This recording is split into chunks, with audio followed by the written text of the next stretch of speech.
Welcome to a football show, Thursday edition, brought to you by Sinkers Beverages, 5-time liquor store of the year, and Shotgun Willie's Barbecue, which apparently, according to the comment section on last week's show, I should stop telling people that the Michelin Guide awarded them a recommendation.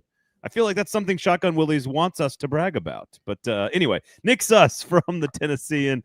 I am Braden Gall, not even 2 minutes into the show complaining about the comment section. Great. It's a great day to be alive. What's up, Nick? How are you? Send us more comments for Braden to complain about. This will be a Braden Complains episode. Get in the comments live and let us know what you think might peeve Braden. Braden complains at all? Yeah, I'll take it. You like that? That's a 90s sitcom joke. Come on. It is. No, that's why I said I'll take it. I'll take it. Only you can I make that joke with, and then you'll even mildly be accepting of that. Austin, good to see you in the comments. Please jump in there if you have questions. James, comments. Good to see all of you. Here we go. Rabble. Comments. I love it. And of course, so today on the show, we will touch on the Seahawks matchup, but these game matchups and previews and recaps seem to be less and less important by the day. Good morning, Bustin'.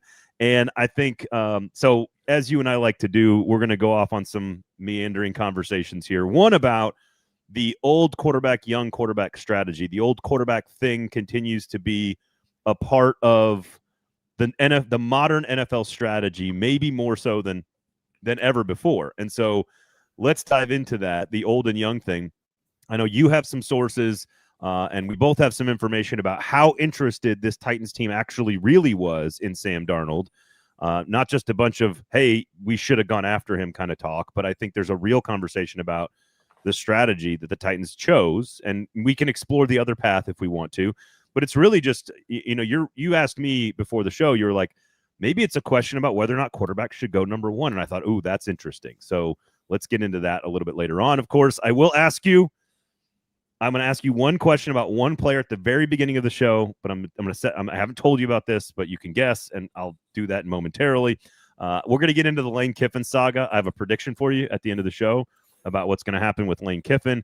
And yes, I'll complain about comments and the strength of schedule, as is the title of the show right now. This is one of the most difficult defensive schedules a rookie quarterback could have ever gotten, especially for a team that was picking number one overall.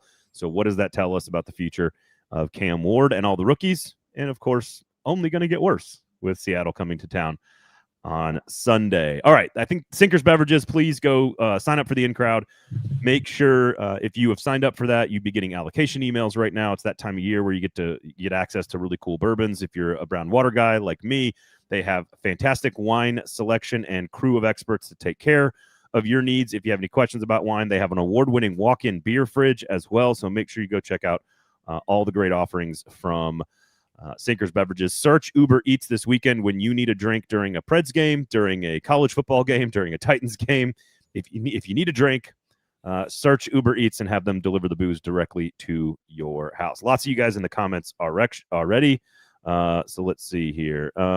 Pedantic pod loading. There we go, Ed. Appreciate that. Sus is answer the question. Is Ash Padilla a rising star?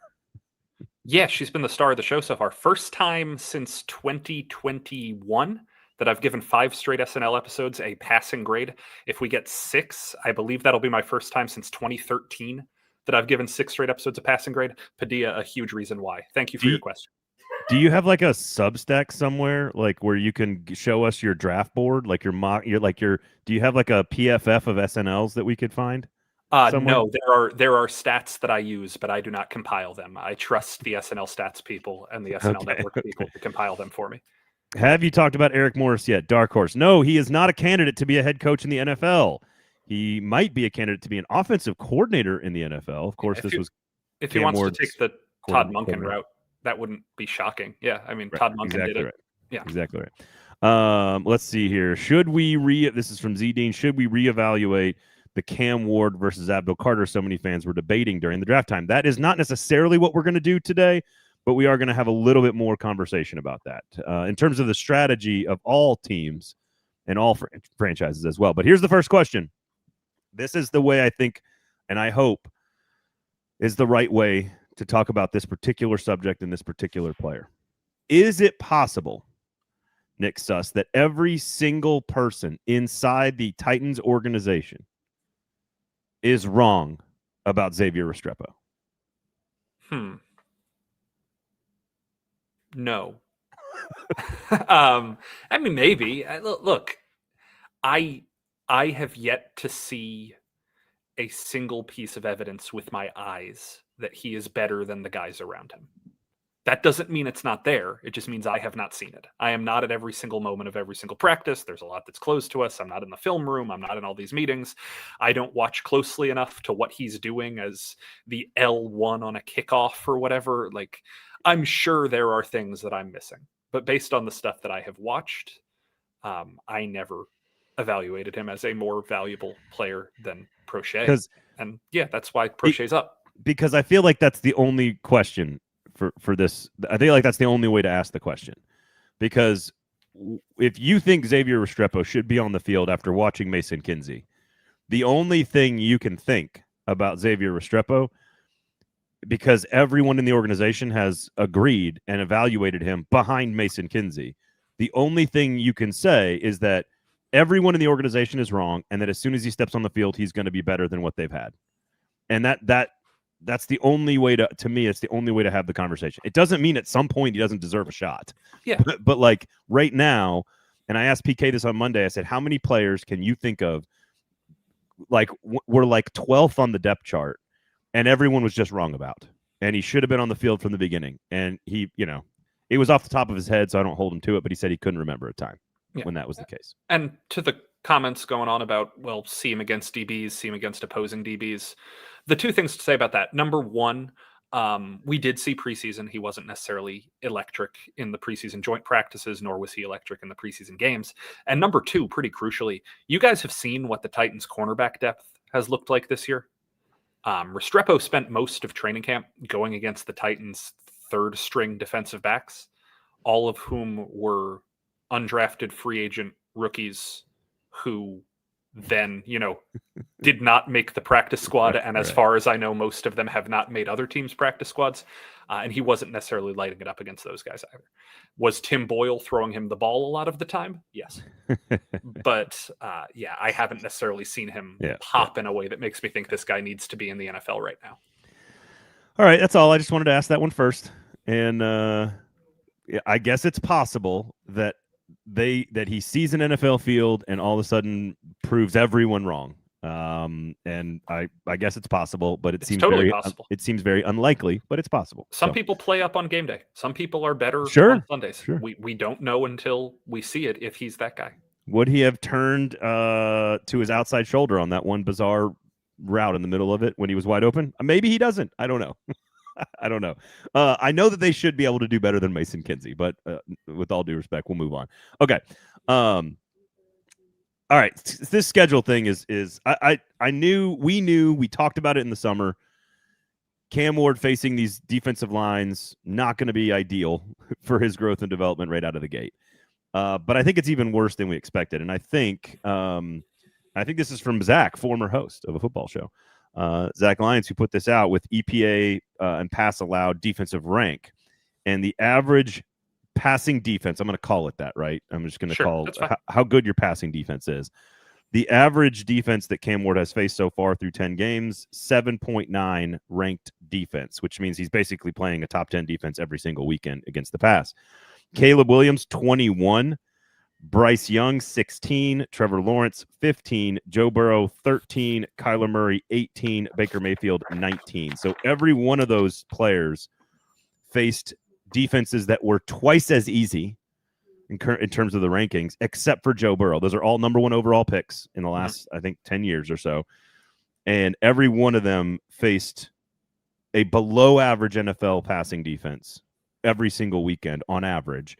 And only Joe Burrow was in the top half, 13th. And so, for Cam Ward to be 7.9, it does show you that the times we see the good Cam Ward, the times we see the things we like about him as a player, even inside of maybe it's a blowout against the Colts or, a bad 3 quarters against the Texans or whatever. Like sometimes there's context that makes you, that kind of forces you not to be excited about what you see.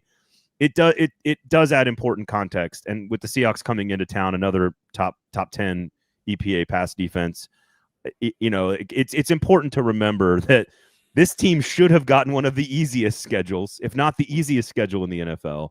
It has not worked out that way. Some of that's just bad luck, and some of that is just the teams they happen to be playing happen to be very strong with pass rushes and with defense in the secondary to attack a young quarterback.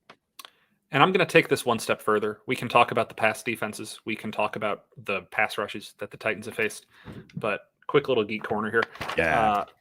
I went through Pro Football Reference. They have this stat that is essentially every team's strength of schedule in the history of the National Football League, season by season.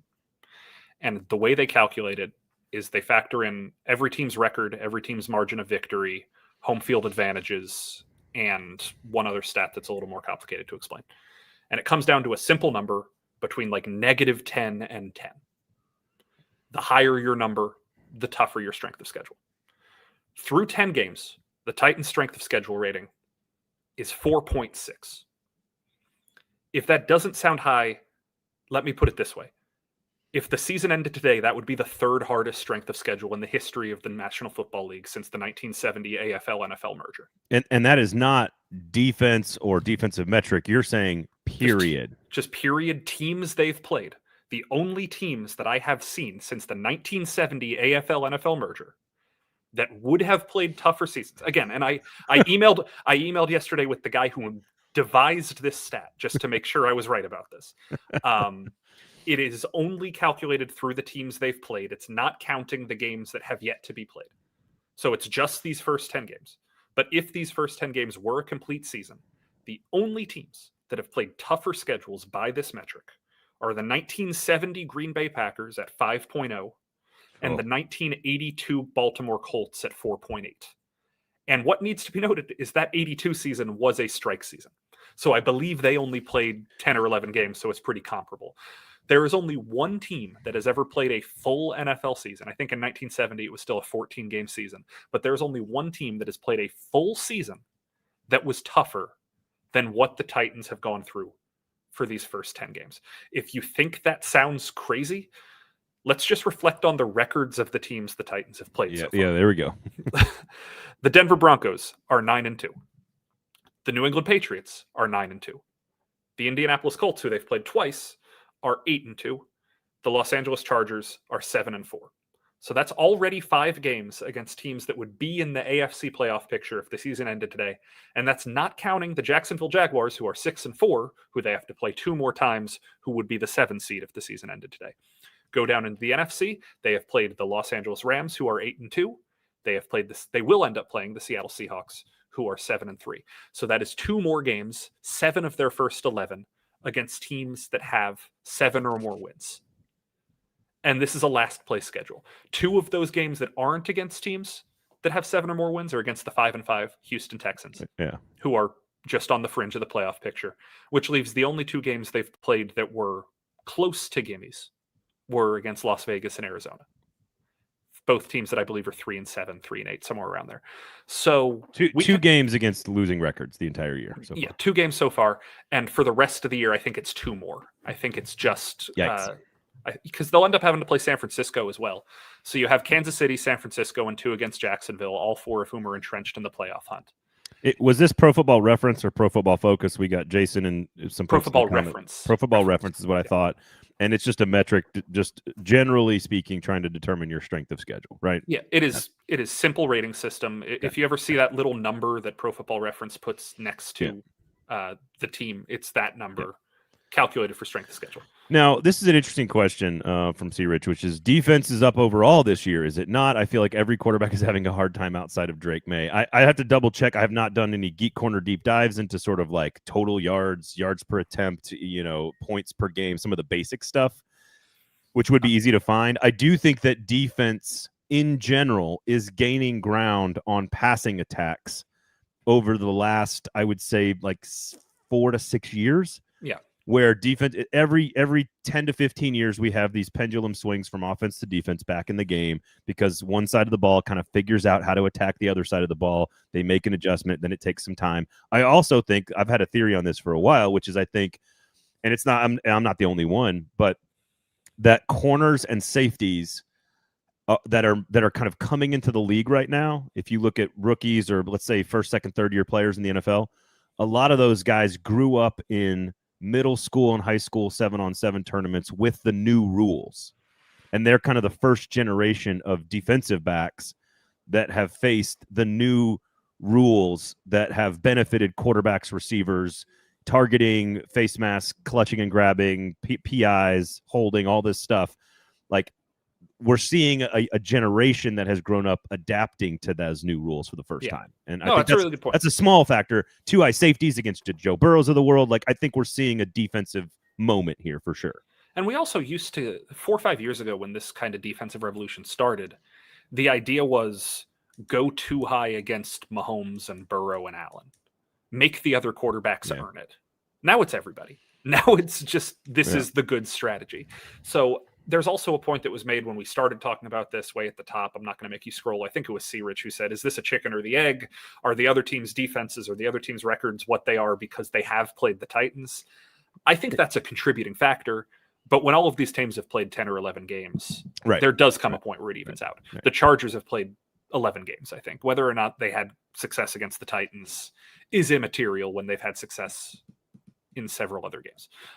The Broncos, the Colts, all of these teams have proven to be very successful. And are the Patriots as successful as they are? Are the Broncos as successful as they are because they have faced easier schedules? Potentially.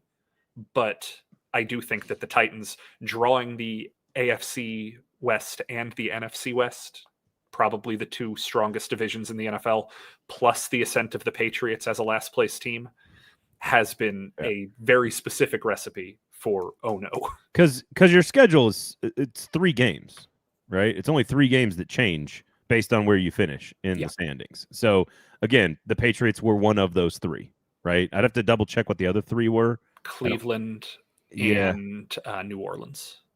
Okay, so it would be last. Is it last place in the NFC would be the extra game, or is it last place in the AFC? The 17th game is one last place from a corresponding NFC division. Okay, all right. That makes sense then. And so, but again, like, I think what's happening, and I'm really, I think I avoid allowing this to get to me for too long, Nick.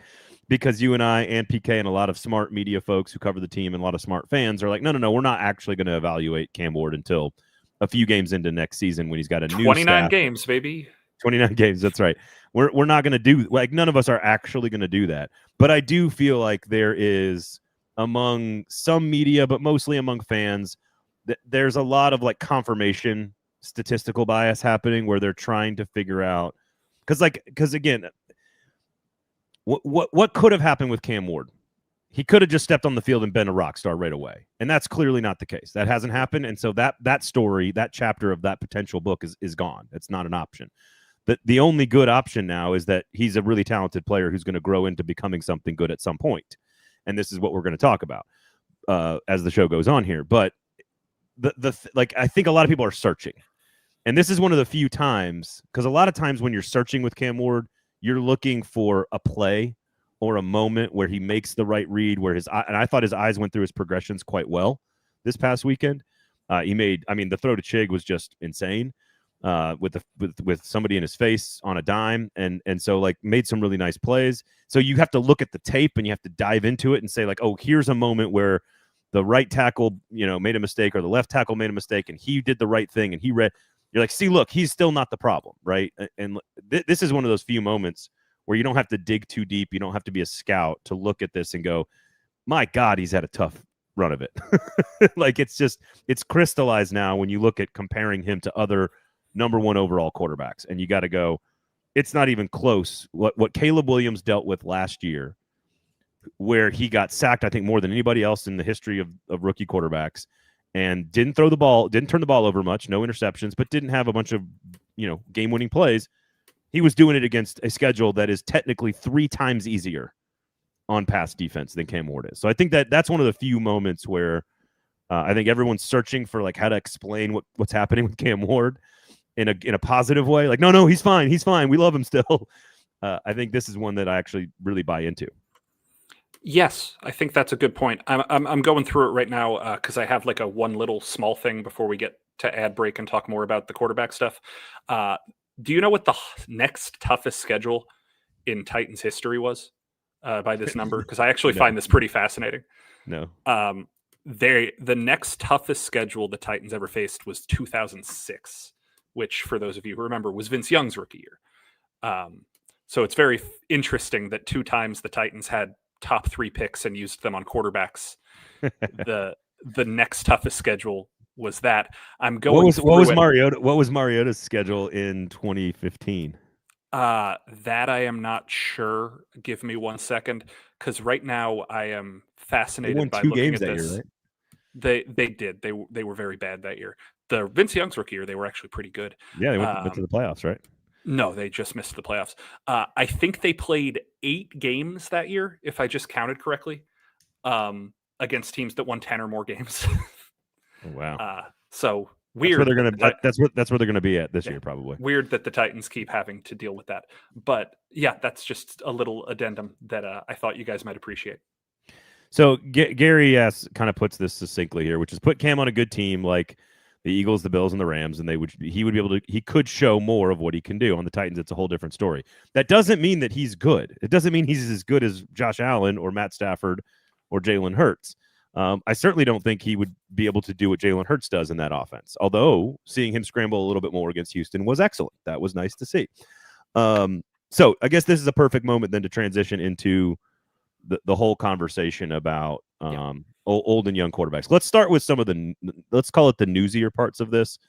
We'll call it that, the reporting parts of this. And that is how actually interested were the Tennessee Titans in Sam Darnold and or a veteran quarterback in the offseason prior to scouting and selecting Cam Ward number 1.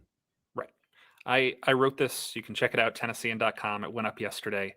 I spoke to several sources within the Titans organization, several different roles, several different departments, and asked the question, how serious did you guys spend looking at Sam Darnold? Just open-ended curiosity.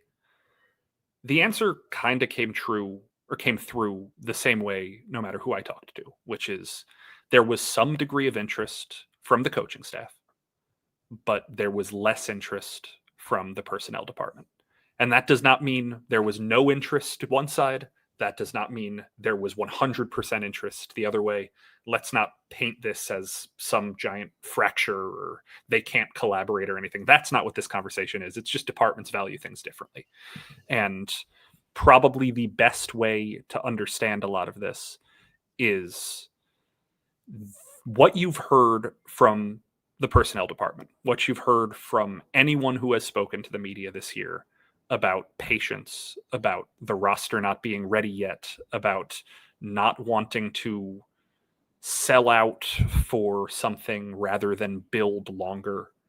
That was very reflective of the Darnold situation. This was a team that, had it signed a veteran quarterback, would have been better in 2025 than if it drafted a rookie quarterback.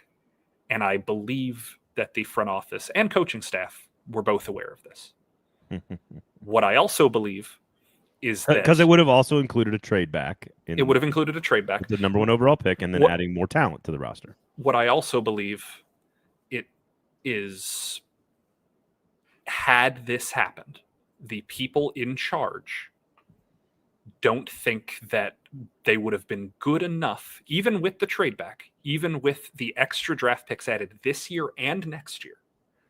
I don't think they believe the roster would have been good enough by next year to have even competed in 2027 if Sam Darnold was the quarterback.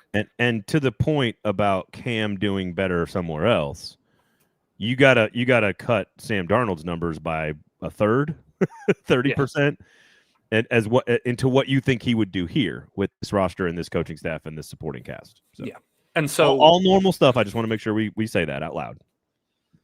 Yeah. So the conversations, if Sam Darnold was the Titans quarterback, he would almost certainly be having more success than Cam Ward has.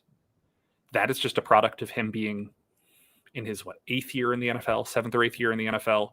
He's on his 5th team. He's played in a lot of different offenses. He's played for a lot of different coaches. He sees the game differently than a rookie does. But if the question is, would winning 6 games this year be worth the value of the trade back? That is something that had to be reconciled. And I am not presenting this as either side was right. I will let you guys make your own conclusions. I will say this. I don't think that the sides were unanimous, to your point. I agree. Yeah. Like I think that there probably was a little bit of disagreement in the front office. I think that there were I'll say this. I don't think Rand Carthon was interested in Sam Darnold. I'll put it at that. Do I think that there are some people in the personnel department in the front office that were very interested in Sam Darnold, that were studying him all season last year, especially at the end of the year? Yeah, I think there were some important people doing a lot of diligence on Sam Darnold last year. I don't know what conclusion they came to. Obviously, they chose Cam Ward. Yeah.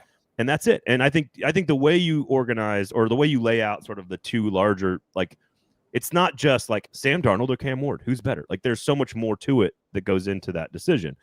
And it's also other veteran quarterbacks, to be fair, as well. Like, they were kicking the tires on Derek Carr also. Yeah. And so, like, let's be honest about this. And so I think you're right to explain it in a way that is, it's like, okay, sure, we could give Sam Darnold $100 million for 3 years or whatever. I'm just, using a number here. That is the exact contract, $100.5 million. But it's not going to, like, are you going to get anything for that in those 3 years? Does a 6-win, 8-win season trajectory, is that good for the franchise? Yeah.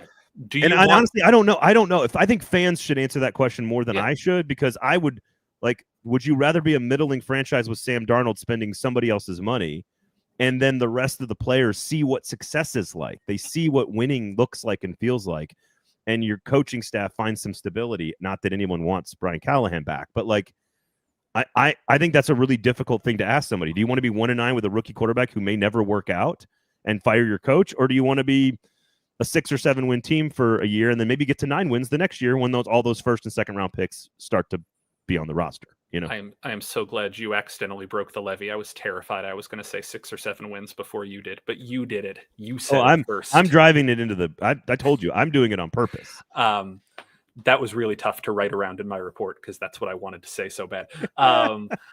Look, I think that the real question here is: are you trying to sync up the success of your most important players with the strength of the roster? And if you're signing Darnold to that 3-year deal with the 2-year out, but the team is expected to be where it needs to be in that 3rd year, is that worth it if you have to go get another quarterback for year 4? Well, that's the real question for me. To me, it's about, can you draft the next guy within that contract? And I think the strategy here is not about, I think the calculus as a fan, now I'm going to try to do this as a fan. I think the calculus as a fan is not like, do I want to win 7 games a year or 2? Do I want to maybe get to the point where I could compete for a wild card spot in year 3? I think that part, if you're competing for a wild card spot, I think that's more valuable. That would be my priority. But honestly, this number 2 priority is getting the replacement.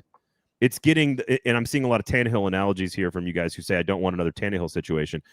Levis was the follow-up plan, and that you had to find Levis during the last few years and Malik. That's true, and you had to find somebody to replace Tannehill, and they couldn't do it, and they didn't really use a high-level asset. Certainly a 33rd overall pick and going up to get him. I get it, but, like, were they going to be high enough in the draft to go get somebody because they were better because of Darnold?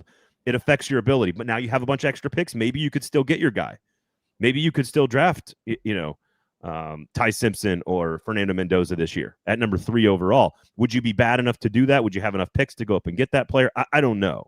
But I think that's also the calculus here, is how do you feel like you can still go get the future beyond Sam Darnold? And honestly, is there a question about Sam Darnold long term? Like, could you have signed him again at the end of his 10th or 11th season in the NFL? I don't know. Yeah, and I don't know, man. I think that the most important question here, and we talked about this pre-show, is less the upshot of should the Titans have done it because it's Darnold versus Cam Ward, and more the upshot of what these players like Daniel Jones and Sam Darnold and Baker Mayfield are starting to symbolize in the NFL. Because my question is, what is the value to the New York Jets of Sam Darnold figuring it out 5 years later? What is the value to the Cleveland Browns of Baker Mayfield figuring it out 5 years later? What is the value to the New York Giants of Daniel Jones figuring it out 5 years later? All of these teams are in the market for quarterbacks again. Well, the Giants just picked their quarterback, but nevertheless, all of these teams have totally had to reset, have totally had to rebuild. And if you are teams that are using Baker Mayfield was the number 1 pick, Sam Darnold was the number 3 pick. I want to say Daniel Jones was 8th. Yeah, fringe top 10, something like that. Yeah. I thought it was 5, but I'll check. Somewhere 5, 6, 8, somewhere in that range. About 6th or 7th in the draft. Sure, we'll go with that. When you are the team that is the steward of the developmental quarterback, 6th pick.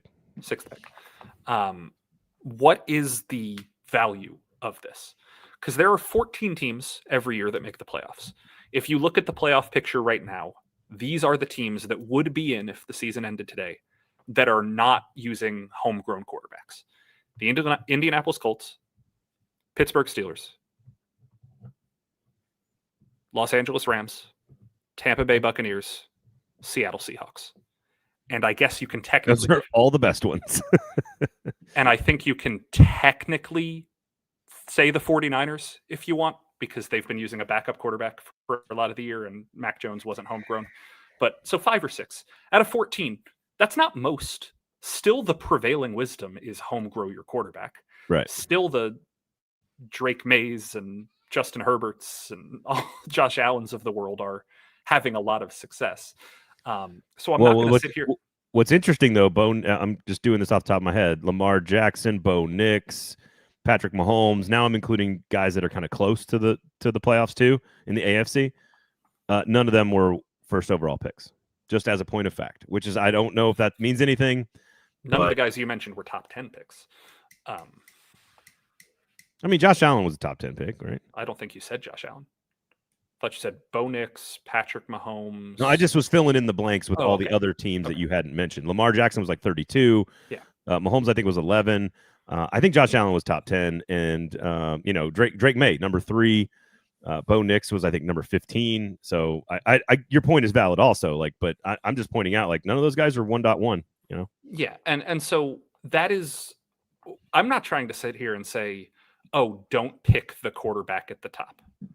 What I'm saying is when the hit rate for a young quarterback is roughly 50-50, are we overvaluing how important it is to hit versus how detrimental it is to miss?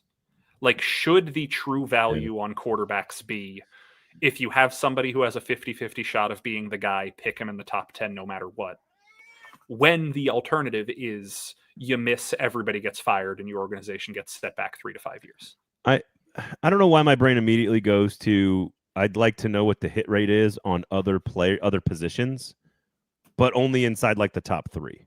Yeah, and it's less for me about the hit rate at other positions so much as it is the detriment rate. You don't get fired for drafting. I mean, I don't know. I think you probably get fired for taking a tackle number 1, Right. That's fair. But I think that if you look at the non-quarterbacks that have gone number 1, the hit rate has been, more success driven. I want to say, who was the head coach for the Chiefs when they drafted Eric Fisher? It was Andy Reid. Andy Reid was there. And Eric Fisher was a 3 or 4 time Pro Bowler. He played fine. He was never a superstar. He wasn't an All-Pro or anything. But... I mean, it's just Trayvon Walker, Myles Garrett, and Jadeveon Clowney, and I don't think any of them. I think all those coaches got fired. Eventually, Bill O'Brien didn't get fired immediately, right? That was Bill O'Brien was already the coach for the 2014, I think that was his first year. Bill O'Brien was the head coach in 2014, and he coached there for like 8 years. Yeah, 7 years. He outlasted Clowney that much. And then that's true. Before that, you had Jake Long in 07. You had Mario Williams in 06. Doug Peterson has been fired, of course, for Jacksonville after they took Trayvon Walker, and I assume, Hugh Jackson was fired pretty shortly thereafter for the Browns because they were back at number 1 the very next year. Yes, so. But he wasn't fired after that. He was fired midway through Baker Mayfield's rookie year, right? Very weirdly. But yeah, I'm not. None of this is me saying quarterbacks don't matter. None of this is me saying don't pick the quarterback. I just think the more we look at this, the more we talk about the success stories that happen of these quarterbacks developing later on in the league. Ryan Tannehill was a perfect example of this. As much as people are using him as a negative in the comments, I still think Ryan Tannehill was an incredibly successful quarterback for the Tennessee Titans. For the value of acquisition, one of the greatest trades in the history of the NFL. Right. And I was a Mariota guy. As this continues to happen, I think it is worth examining. This is not the, oh man, what if the Titans picked Abdul Carter? This is the look at everything that would have changed about the Titans had they spent $35 million on Sam Darnold. Look at everything that would have changed, because that money doesn't go to Dan Moore. And are they spending that kind of contract on a left tackle as well as on a quarterback? Or do they have to go into the draft thinking we need a left tackle? Or do they hold on to J.C. Latham as a left tackle and then go into the draft looking for a right tackle? Does that put Will Campbell at play, who has been incredibly successful as a rookie so far? Does that change the dynamic of, oh, you have a win now quarterback, let's go get a receiver? Does that put the Titans in the market for Ted McMillan or Matthew Golden? Does that change the way they spend in free agency and go after a more valuable veteran receiver piece rather than starting with Tyler Lockett and Van Jefferson?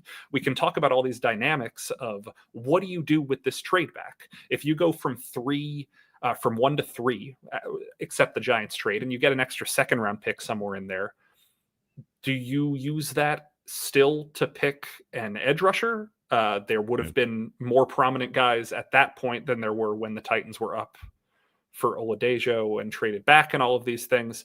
Would you have gone that way? Or is this the point where you try and go cornerback? There are so many dynamics that change. Membu mentioned in the comments too, he has been a really good player. And if the Titans wanted a true right tackle, they could have gone that way. It's not so much would Abdul Carter be better? It's you totally change the dynamic of what this roster would have looked like because you're spending your money differently. There's a domino effect that's almost impossible to sort of pinpoint where it is.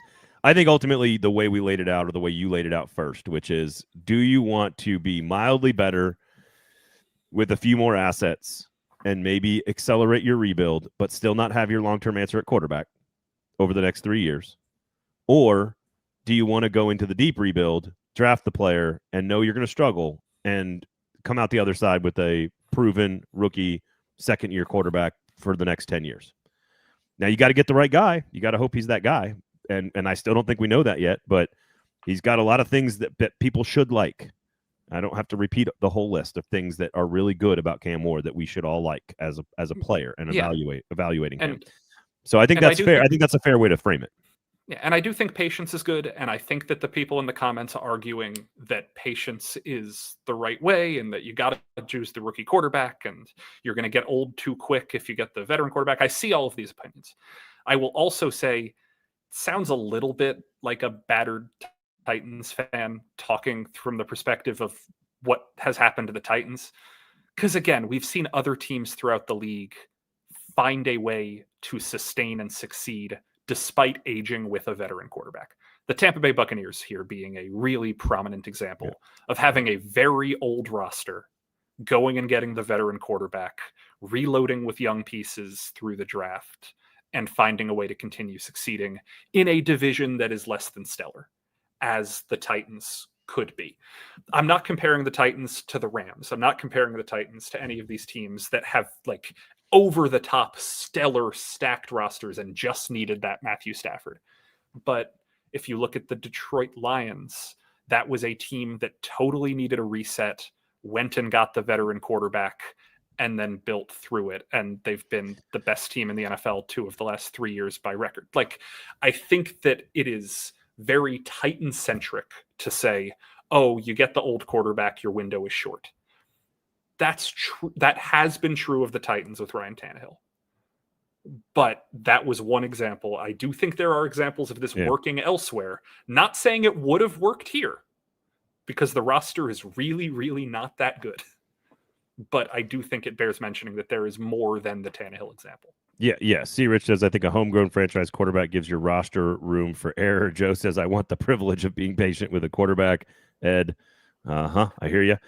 This, I think, is the right one here from Richard, which is a question to ask is, at what point do you give up on the highly picked quarterback, 3 or 4 years, or should it be a full 5? Number one, it's not a specific timeline for every player. There are certain players, Josh Rosen, for example, who wasn't 1.1, that like they knew right away.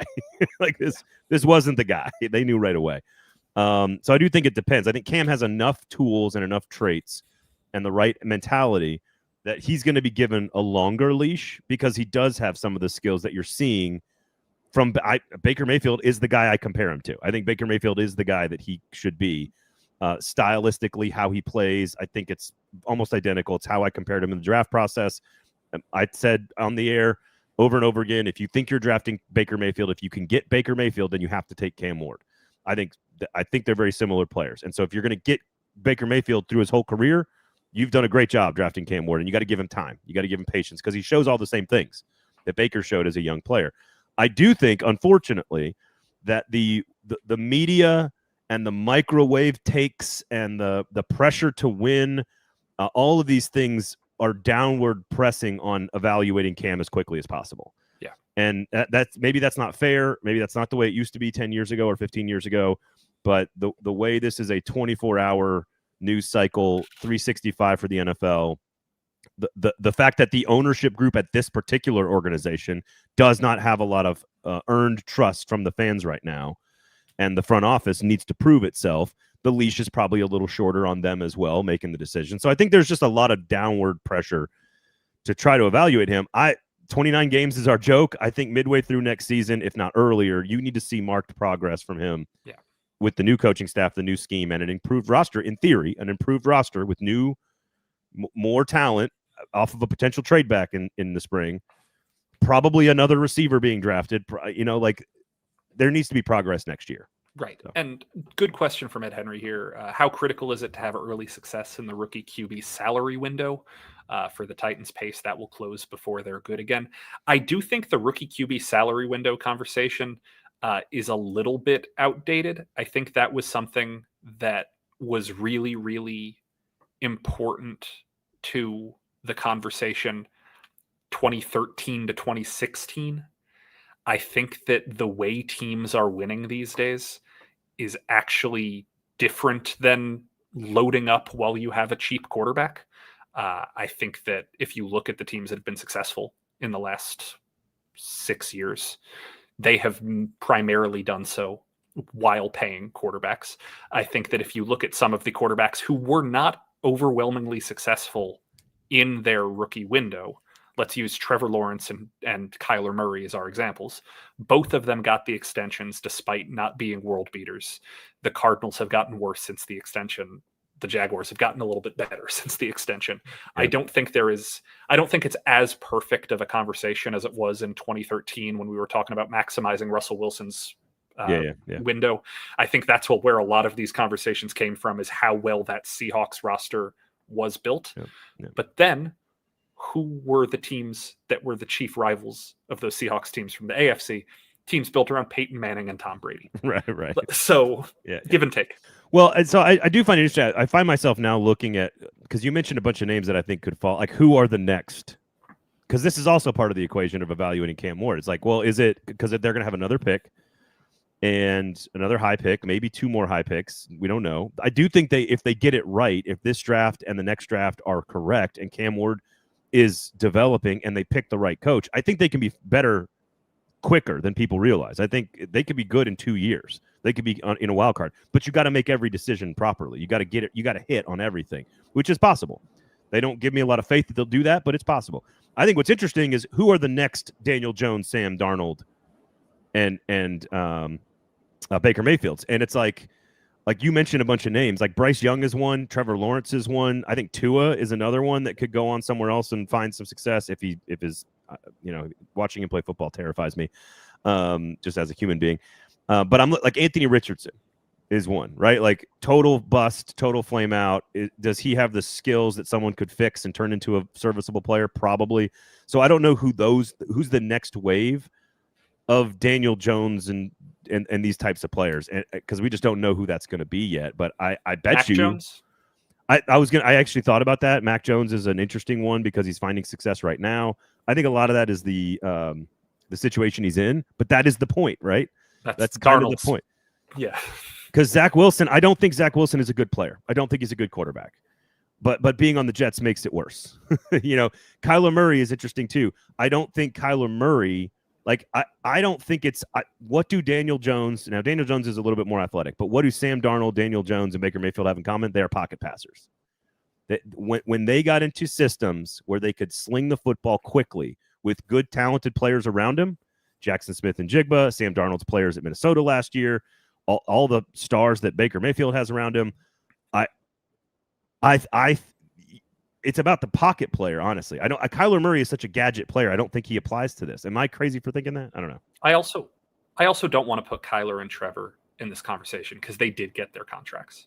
And Tua got his contract. There is a difference between getting that massive second contract and not living up to it versus Sam Darnold was traded after 3 years. That's why Anthony Richardson. Yeah, that's why Richardson and Young are the two I went to, because they're the first ones that are 3 years into a rookie deal or whatever. And Malik Willis is a really good example here. I see him brought up. I see people joking about Will Levis. We'll see what those guys can be. Daniel Jones did get that second contract, so it's. I was going to say, yeah, it's not 100%. Jared Goff probably got 3 contracts before the Rams traded him. So it's not. He's different though. He got to a Super Bowl. Yeah, he's different. He's not exactly a reclamation project in the way these other guys were, but yeah, it's all worth discussing because the Jets are the ultimate cautionary tale of why teams aren't always a quarterback away. I thought going into last season, and I probably said this in August 2024, I thought the New York Jets had the best roster in the National Football League. They hit on all those picks. Every single time they traded back, they got a good football player. Yeah. And they kept hitting on it.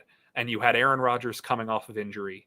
And if he was half the quarterback he was when he was at his MVP pace, that team should have won 11 games. Yeah. And Aaron Rodgers was half the quarterback he was at his MVP pace. And that team won 4 games. Yeah. The cautionary tale of, Mark Sanchez didn't work. Let's draft another quarterback. And then drafting another quarterback. And I can't remember who was in between Geno Smith. Oh, Geno Smith didn't work. Let's draft Sam Darnold.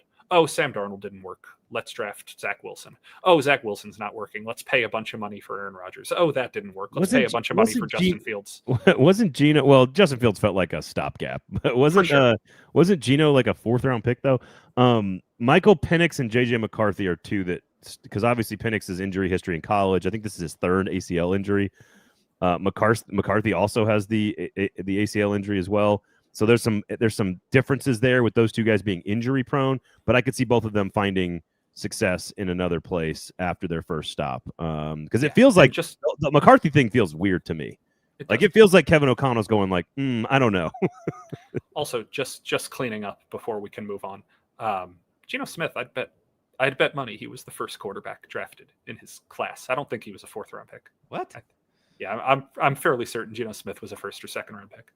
2013 draft. I am fairly certain he was. 2013 is when he got drafted. Yeah, I'm nearly okay. positive. Yeah, second overall or 2nd round. Yeah. He wasn't a 1st round pick. I don't think there was a quarterback picked in the 1st round that year. I think he was the first quarterback. Really? Selected. Okay, now we got to find this out. How many? No, EJ. No, that's the EJ Manuel draft. There you go. Buffalo, 16th overall, which was it's similar to the Cody Pickett draft from 2022, I believe. Kenny, yes. What did I say? Cody? I don't know. Kenny Pickett. Yeah. Cody Pickett and Kenny Pickett. I think both Pittsburgh quarterbacks. Anyway, All right, so you want to get into Kiffin here? Is that what we want to wrap up with here? Sure, let's do that. Okay. Sinkers beverages, of course, please, as well. I don't know what we accomplished. I don't know if we decided that drafting a rookie 1.1 is the right way to go. I still think it is probably the right way to go. I don't think the Titans were in a clear-cut, obvious decision strategy path. I think there's good reasons to go both ways. And unfortunately, they went the direction that most of the time costs people their jobs. It just did before the quarterback was a bust. And I want to put a bow on this too, because I didn't explain it maybe as well as I should have. There are basically three things that can happen to you when you evaluate a rookie quarterback. He either shows it right away that he's clearly the guy, he shows it right away that he's clearly not the guy, or you're not going to know after year one. And it's obvious that Cam Ward is so much better than a bust, but it's also obvious that he's not the guy. And so we've kind of taken those two off the table, and it's just going to be let's keep evaluating, and that's where we are with Cam. So anyone who says they know for sure that he's going to be great or going to be a bust does not know. is what I'm getting at. All right, Lane Kiffin. Speaking of not knowing what to do,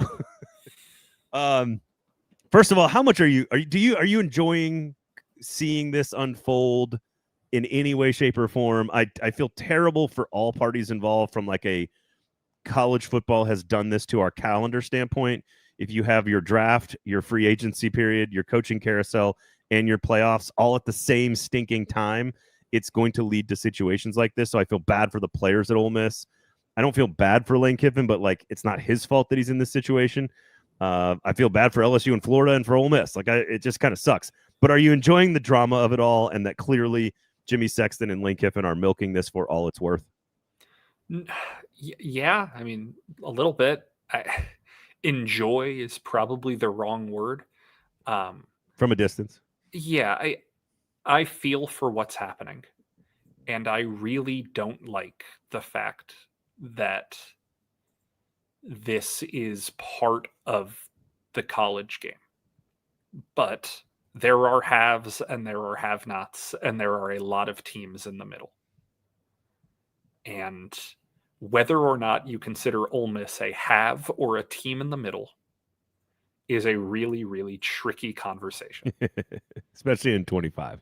In 2025, that is a very, very tricky conversation. But I think there is no doubt that Louisiana State University is a have. And if that offer is on the table, so is Florida and Penn State. Penn State, yeah. Florida, I'm going to Auburn is a have. Florida, I'm going to put a strange asterisk on of, does it count as a have if you know your job security is you can never have a bad year? I don't know. I know Billy Napier just had 3 bad years. Yeah, but kept his job. The 3 coaches before him all got fired within a year of winning the SEC East. No, I hear you.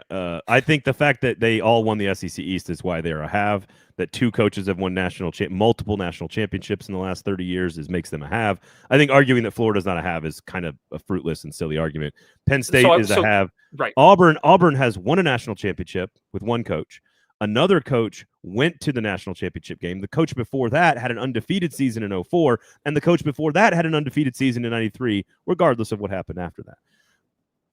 4 knucklehead coaches have all won very, very big at Auburn. I think Auburn's a have as well. Sure, but let me ask you to just create percentages out of thin air. I'm sorry for putting you on the spot.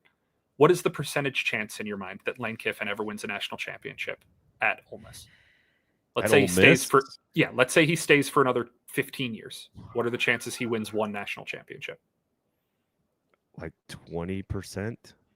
Okay. Now let's say he go. Does that feel right to you? I've been saying 10. I will take 20. I would go with 10. Yeah, 10 or 15, 20. Yeah. Okay. Now, off the top of your head, if we choose LSU or Florida, what are the chances he wins exactly one national championship at LSU or Florida? I would go over 50, but it's still a very small number, kind of, you know? Okay. So the numbers I've been operating on are 10 and 50 because that's an easy thing to use. Let's use this as our guidepost.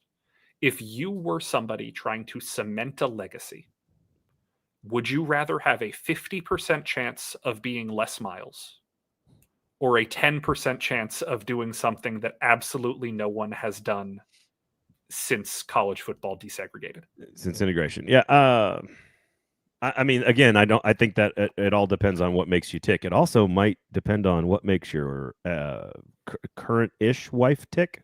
Sure. Former wife that's maybe back to being your wife.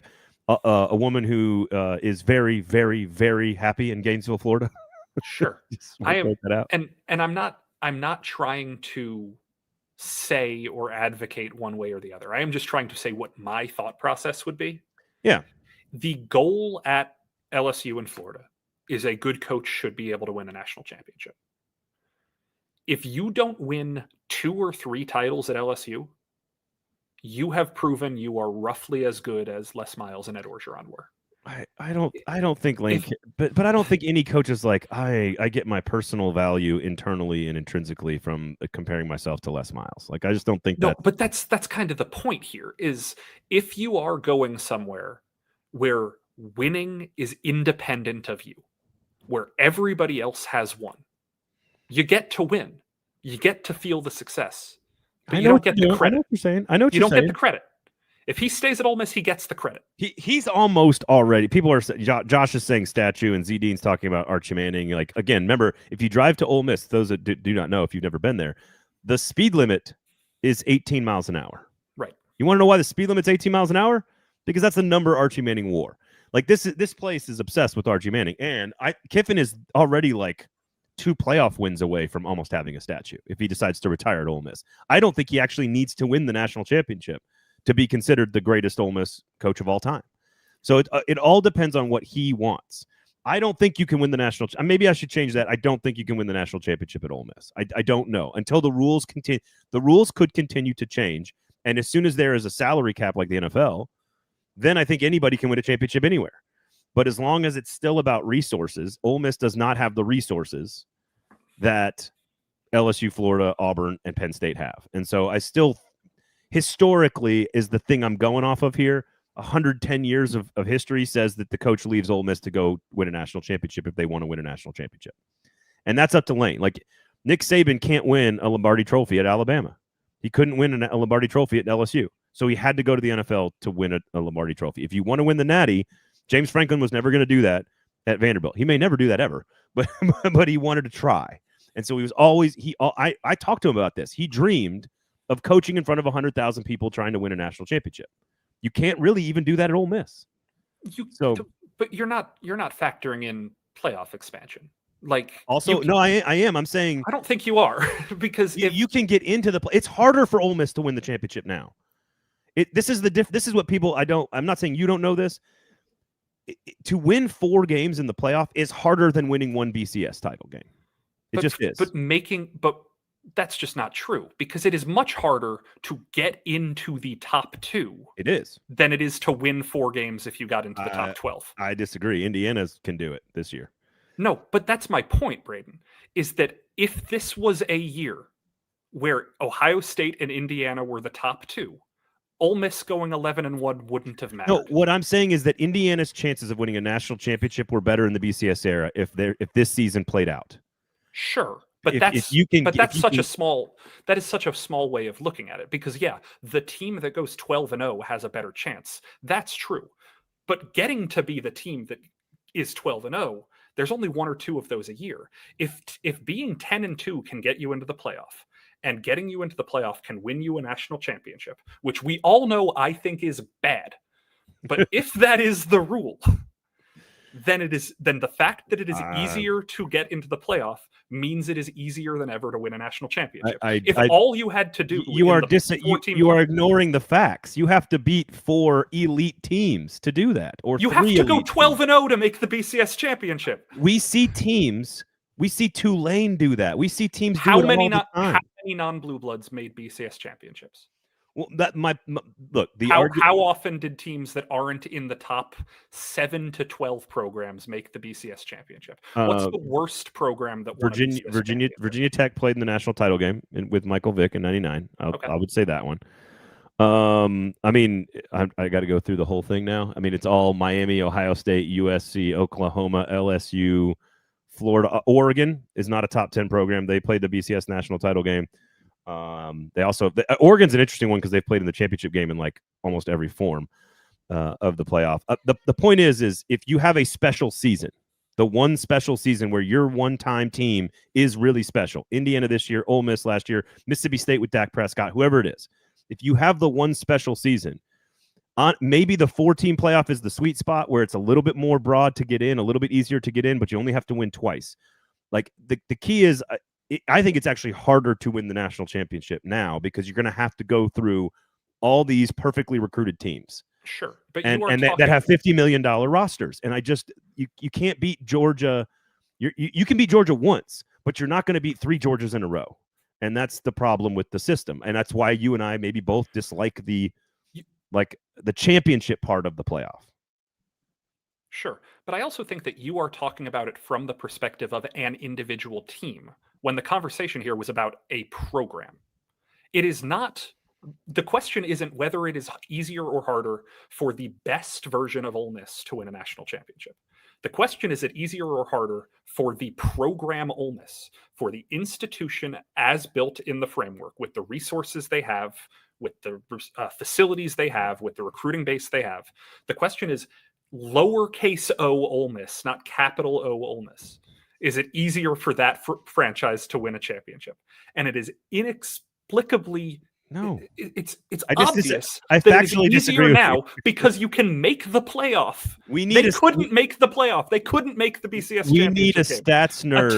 A team that has never been to Atlanta could not make the SEC championship. We clearly couldn't win a national championship. We are not going to agree on this, and until a statistical measure actually shows us the probability of winning 3 or 4 playoff games versus the probability of going 11 or 12-1 and getting into the BCS, or a 4-team playoff and winning twice, I need to see actual probability. The actual probability is 0. They never did it.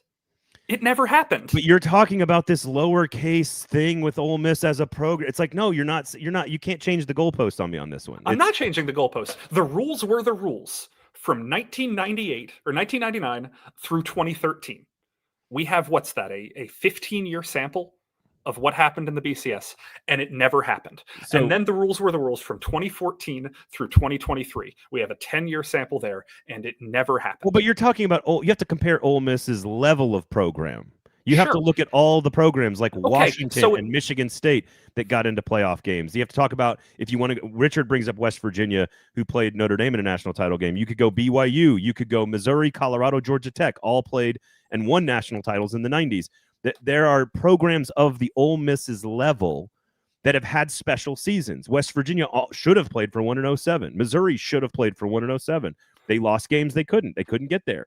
But you haven't mentioned an SEC team. That's sure. Well, Missouri is technically an SEC team. But you get my point. Like, it's that level of program. And you're right, SEC context is important. I didn't intend for this I wanted this to be about like the saga behind the scenes with Lane Kiffin, and now we're arguing about Ole Miss. I need, if you're just gonna I disagree with you factually. I think it's harder to win the championship now. It's easier to get into the playoff, and I think there's a statistical measure that probably needs to be taken that you and I don't have right now in front of us that gives us the probability, because there's a lot of really smart coaches and media people that agree with me on this, that it is harder to win the national championship than ever before because you have to go through 3 or 4 elite programs. Just because you can lose twice in the regular season, you still have to beat the Ohio State team that won last year. Sure. Which was, you're giving even more talent opportunity to win the championship in the playoff. I get that. I understand. But we have college basketball as a pretty good guide here. It is harder to win the NCAA tournament because you got to win 6 games to do it, or 5 games, or whatever it is. 6. The best teams do get to the Final Four more often than the not best teams. But we do have a pretty good track record of showing that 4 seeds and 5 seeds make it. We only have 1 year. We only have 1 year of the college football playoff at 12 teams to go off of. We don't have that sample. You're right. But to say that, it's just going to be harder because the Blue Bloods are going to be more successful, that's the problem.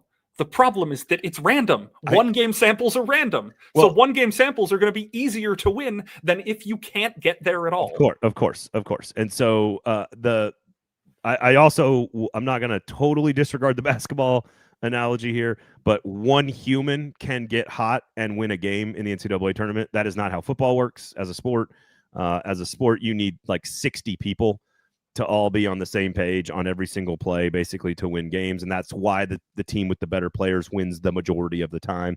In the tournament, you could just have a bad shooting night and the other guy has one player go off and all of a sudden you lose the game. So I think basketball is a little bit more, there's more put on the individual in basketball that I don't think it compares, but that's also a different subject. Look, we can put this part of it to bed and say we need more data, and I'll agree with that, and you can agree with that, and we can just move on. Here's what I think. I think Lane Kiffin is leaving at the end of the year, and I feel really bad. To both of our points, I don't like that we are in a situation where a team competing for a national championship, even though I don't think they have a real chance, they can win a game or two, I think for sure. I might cap it at getting to the championship game as their upside.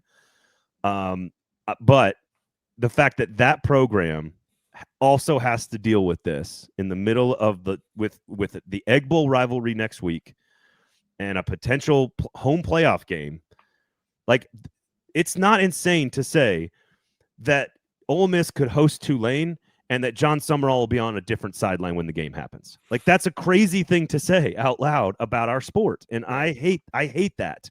It feels creepy that Tulane is going to go through the same problem here. He's already, there's already reports that he's being interviewed by other schools, which of course Auburn is going to go after John Summerall.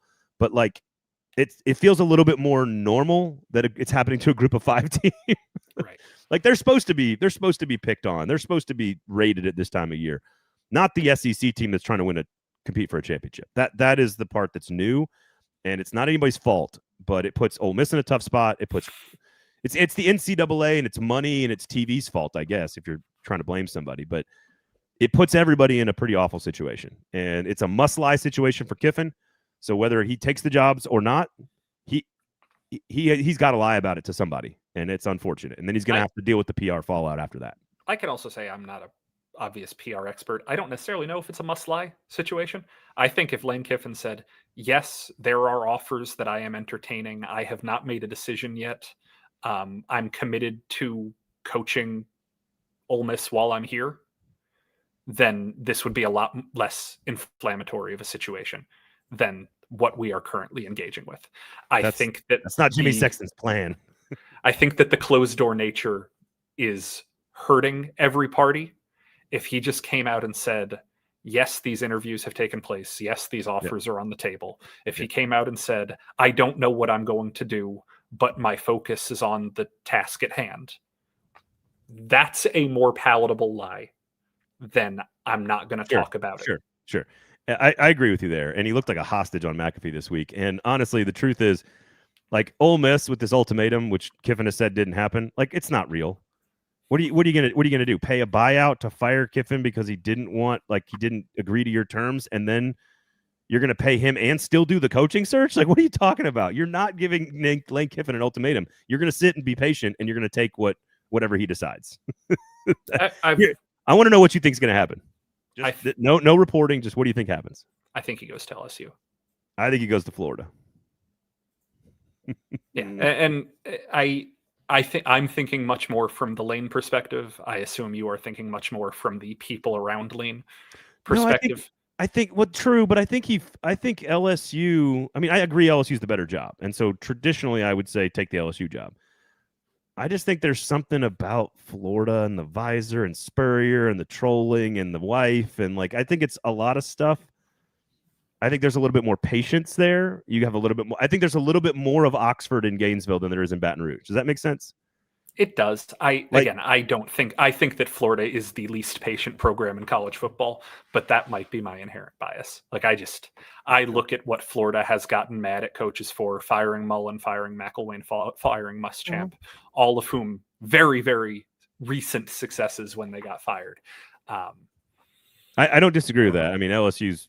I mean, there's other things with LSU that are inherent there that I tend to enjoy as a fan. But like, for sure, I think the fishbowl is much tighter. The microscope is heavier. I think all of that is worse in Baton Rouge if you don't like that stuff. Kind of like New York versus Nashville as a head coaching candidate for the NFL. You either kind of love that spotlight and the relish that opportunity, or you're more like, I prefer Nashville, where I'm like a big fish in a smaller pond. I do think Gainesville is a little bit more like we're going to leave you alone. Like, look what they did with the basketball coach last year. Right. Just saying. All right. I think that does it for us. It's a long show. I do appreciate you, Nick. Make sure you read the stuff on the Tennessean. Really good stuff this week about the Seahawks, about the matchup, about the game, about Cam Ward's strength of schedule, about Sam Darnold. Really good stuff. So make sure you pay a couple of bucks for good journalism. Tennessean.com. Make sure you go there. Sinkers Beverages, Shotgun Willie's Barbecue. Make sure you check out Mashville as well. Mashville. Look at that. There you go. Beer documentary. Mashville with an M. You can listen to it. All 7 episodes are up and live right now. It's about Nashville. It's about old Nashville. It's about beer. It's about people that kind of helped change our culture and our city here. So go check it out, please. I hope you guys like it. For Nick, I am Braden. Thanks for listening. Enjoy the weekend. We will talk to you next week.